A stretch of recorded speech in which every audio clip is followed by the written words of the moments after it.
I spent close to $250,000 to send my son to school. Insanity. And we're not talking about not an international student. No. That's Local. wild. Yeah, this is local. Like, Wow. and this is to a school, What school up in Oregon. 200. That's crazy. Yeah, with everything, president's with his dorms, with everything. Wait, just 1 year or the whole? No, the whole time, the 4 years. And I'm just Still thinking, a you start gang thinking about that, you're going, like, that's insane. But I find it in other countries that it's not the same level of expenses, and it makes it cost prohibitive in the States. That's why you got a lot of kids like trying to get into all these different things, hoping to get a scholarship. We'll talk about the university system in London and the UK. Yeah, I mean, I know when I went to uni, it was like £3,000. You know what I mean? I think for all 3 years. That's amazing. That's it. But I know it's gone up significantally since then. Significantly. But nothing compared I've got aunts complaining all the time. Yeah. But yeah, nothing compared to this. Nothing. Yeah, You're it's never going to hear $250,000. like a scam almost. Yeah. It does sound a bit scammy, to be honest. That's crazy. Yeah, it's terrible. Yeah, that's a lot. And the thing here in the States is if you live local, like living in Los Angeles, it'd be a lot harder for my son to get into like a UCLA or a school that I went to, San Diego State. But if he goes out of state, then it's a lot easier because you have to pay the out of state tuition fee. So the out of state tuition fee is more expensive. The local is a lot less than that, but they have this system where you've got to have like a 4.9 or 5.10, something crazy in order to make it into the local school. And I just thought, man, it would be so cool if my son and my kids that are coming up, if they went to school overseas, because it might even be cheaper. Yeah, far less. Because I mean, I know like international students do pay more,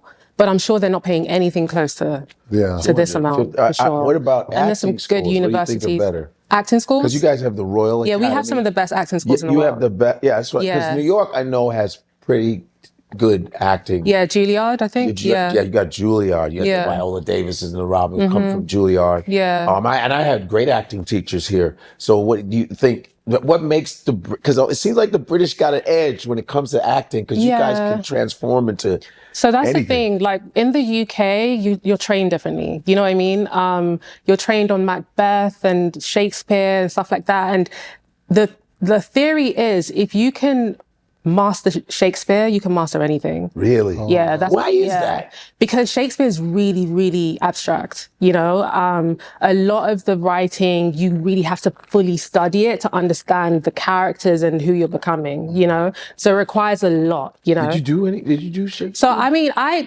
left, so I graduated, I studied filmmaking, you know what I mean, in university. I did study acting as an A-level.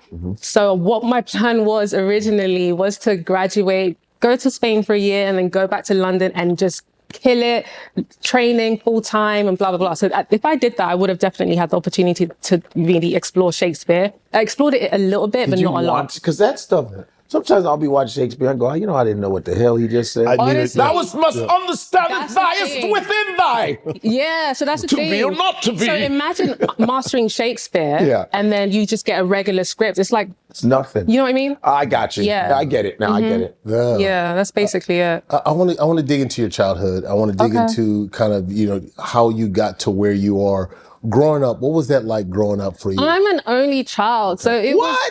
Yeah. Spoiled. No, that's like, Spoiled. why is that why does everyone say that? You know what I mean? Did you talk to yourself a lot? Yeah. Okay. What was that like growing up? I mean, You are ready for this business. You crazy as hell. And you ready for New York too. You like, leave me alone. Leave me alone. I had my Barbies. They had names, you know, they were like, you know, we were playing Happy Families, all sorts. I also had my Super Nintendo. All right. Killer Instincts. I don't know if you guys know that game from back in the day. Instinct. Killer Instincts. It was a Nintendo game that was like literally incredible. Then I had Mario Kart. You know what's funny? Mario Kart. Of course, I know You Mario have a Kart. lot of more toys than most people because you didn't have to share. All right. We get it. You got I everything. didn't have to, I had Somebody's jealous. someone's protection. So you grew up Nigerian parents. Yes. How was that being an only child? And because typically in Nigerian families, there are a lot of kids. I grew up with 7. You know, so there's 7 of us total. What was that like for you growing up? Only child in a Nigerian household.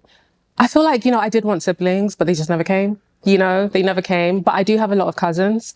So, you know, on some weekends I'd go spend time with them or they'd come to mine. So that actually made it a lot more enjoyable for me. Yeah. But then I think most importantly, I had my toys. So yeah, my Barbies definitely kept me company. And I was a tomboy as a kid. So I was always on my Nintendo, you know, so I always had a good time.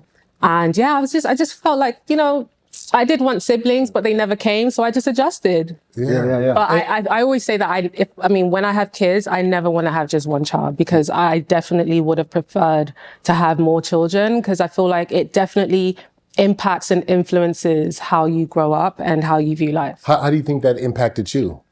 I'm introverted. I can be quite introverted. Although if I am comfortable, I'm definitely the loudest in the room. But if I'm not, you're not going to get that side of me ever. I'm also very independent. That's because I had to learn independence quickly as a kid. You know what I mean?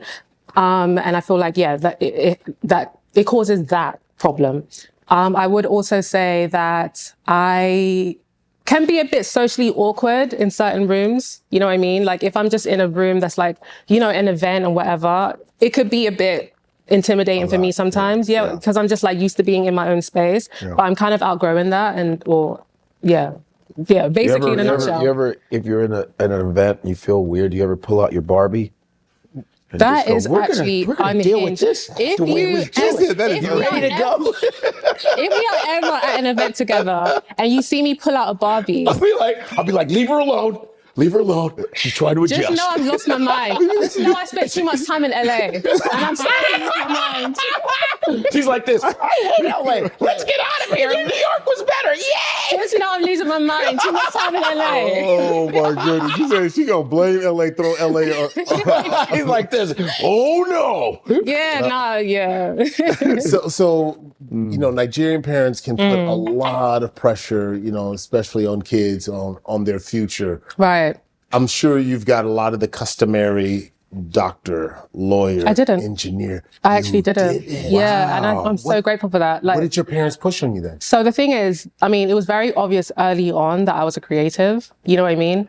So it was important that I at least had a backup plan. Yeah. So it was like, I wanted to go to RADA, which is one of the best acting schools or film schools in the UK. That's what I wanted to do. I wanted to go to RADA, yeah. Actually, I wanted to go to Brits initially. Okay. I didn't fill out the application form. That's a story for another day. I regret that till this moment. I was too lazy. So yeah, I wanted to go to RADA, but then, you know, they were like RADA. Okay, RADA. Yeah, Royal Arts Dramatic Academy. Royal Arts and Dramatic. Can't even remember something like that. I can't even rember anymore. Ooh, damn. Something. Right. Royal. It's literally RADA. Okay. But then, so the plan was to do that, but then I guess family got worried and they're like, if you go down that path and it doesn't work out, you're about to be a bum on the streets. That's basically it. So have a backup plan. If you're not, let's reach a middle ground. If you're not going to study, you know, something more, you know, like a lawyer or whatever, at least have a backup plan and study filmmaking. So at least if acting doesn't work out, you can fall back on your film career as a director, as a producer, as a screenwriter in the same space. So that's exactly why I did. And funny enough, like I'm semi-retired from acting and that's really what I'm focusing on right now. Filmmaking, you know what I mean? That's really where my passion lies. I have a degree in filmmaking and script writing. So that's really what's exciting me right now. So you're ready to Scorsese it now. All right. It actually made sense. I'm glad I actually went with that, to be honest. No better time than now to drop in New Jersey, right here at the World Cup. 154 Jersey, go get it. Bringing Africa around the whole globe. Ain't no place like home. Ain't no place like